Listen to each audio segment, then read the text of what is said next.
जवानी। अरे तो जल्दी आइए ना।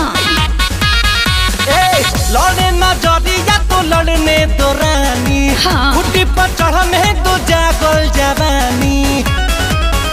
एक दूसरे में डूब के दुलार बढ़ेगा। हाँ दुलार बढ़ेगा, दुलार बढ़ेगा। जब से जब करोगे पिया प्यार तबे नु परिवार बढ़ेगा।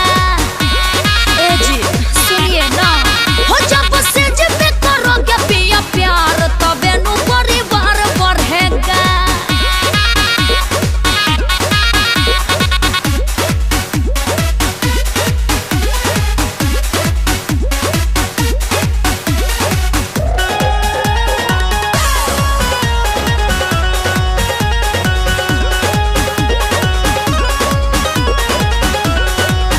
आज अगिया लगा दो बदन में, ए रानी अलगे फीलिंग बाटे मन में। ए पिया हमरो हर गया हिया जी, सारा धन तोहरा नाम कर दिया जी।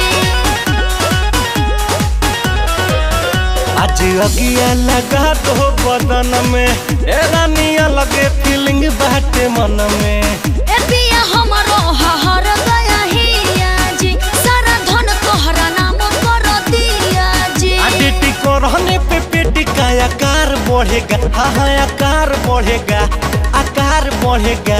जब से जब करोगे पिया प्यार तबे नु परिवार बढ़ेगा।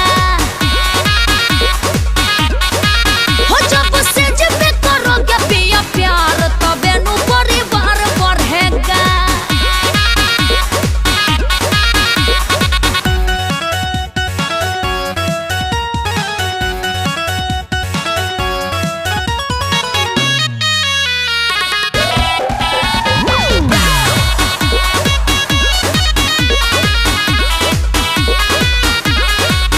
पास रहने पे प्यार बढ़ी दूंगा।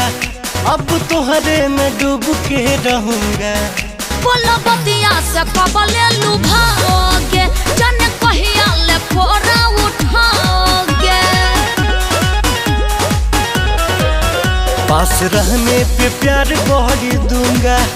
अब तोहरे में डूब के रहूंगा। बोलो बतिया से कबले लुभाओगे, जाने कहिया ले फोरा उठाओगे। अच्छो अखियाँ के सोझा दीदार बढ़ेगा, दीदार बढ़ेगा, दीदार बढ़ेगा। जब से जब करोगे पिया